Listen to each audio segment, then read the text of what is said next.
మీరు ఇప్పుడు ఆకాశంలో చూస్తున్న ఈ నక్షత్రం నిజానికి ఎప్పుడో చనిపోయి ఉండొచ్చు అని చెప్తే మీరు నమ్ముతారా?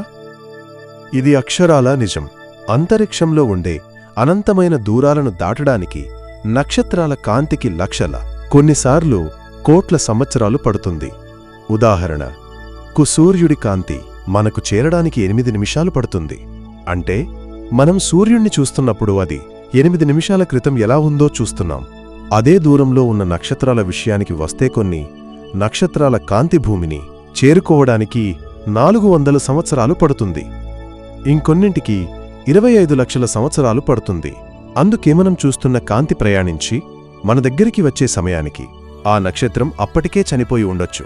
దాని జీవితం ముగిసి అది బ్లాక్ హోల్గానో లేదా వేరే రూపంలోకి మారిపోయి ఉండొచ్చు. అంటే మనం చూసే నక్షత్రాలు వాటి గతాన్ని మాత్రమే మనకు చూపిస్తున్నాయి.